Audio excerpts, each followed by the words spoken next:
There are actually two statements which are two different problems in the question. The first problem is, Bismillah salatu wassalam ala Rasulillah. The first problem is, I can't pray 5 times a day. I can't do it. Now, I don't believe you. Whoever said I can't do it, I don't believe you. You know why? Because I believe Allah. And now I didn't say I believe in Allah. I said I believe Allah. There's a difference, right? I believe in Allah means I believe Allah exists. I believe in Him. But when I say I believe Allah, it means I believe what He says. He says, subhanahu wa ta'ala, لا يكلف الله نفسا إلا وسعها. Allah does not burden anyone except unless they are able to carry that burden. This is what Allah said. Allah said He does not burden anyone with any responsibility unless they are capable of living up to that burden. This is what He said. You're saying you're not able to live up to a responsibility that Allah gave you. Isn't that true? You're saying I can't pray 5 times. It's too much. And Allah is saying yes you can. So I have a choice between believing you and believing Allah. And perhaps if you didn't realize this, maybe you're lying to yourself. Maybe you've convinced yourself because of your laziness, because of your lack of will, that you don't want to pray 5 times. Maybe you have to, I can't judge you. I don't know what the problem is. But the problem, maybe you're ashamed to pray in front of non-Muslims. People can take 15-minute cigarette breaks at work, right? They can take a break and just go hang out, do whatever. You can't pray 5 times a day. SubhanAllah. In this part of the world, where I used to, when I used to work in New York City, I would see Muslims praying all over the place. In the middle of 5th Avenue, on the curb, the guy is making salah because it's time.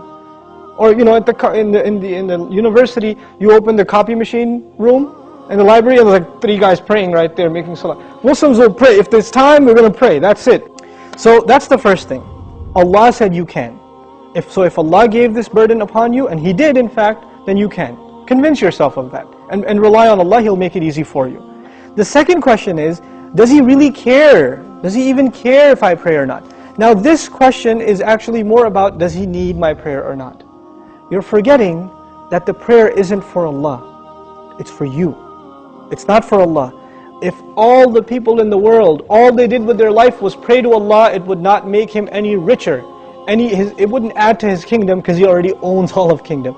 And if no one mentioned Allah ever again, it doesn't diminish His dominion, His kingdom, His glory in any way. He doesn't need us.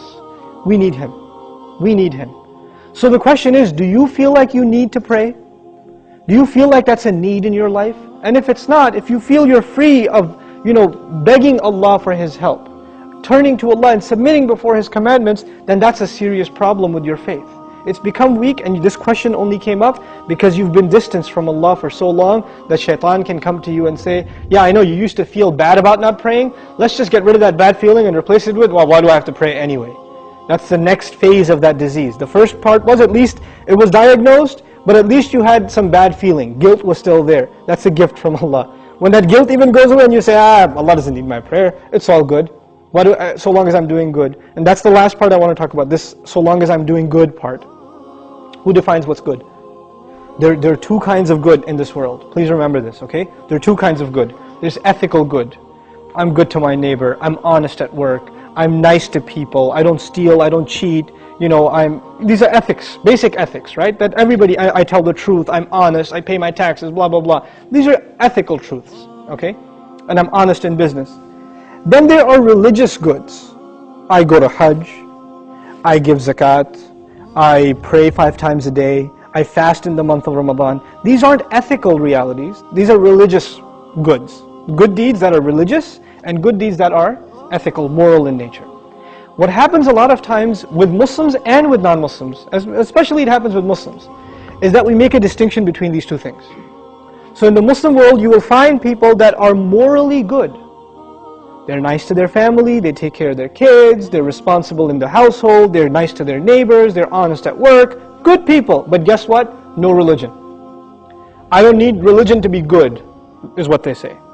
And on the other extreme, you have people that pray, go to Hajj, give zakah, have a long beard, dress in a very religious garment, and yet terrible to their family, cheating people in business, highly immoral and unethical.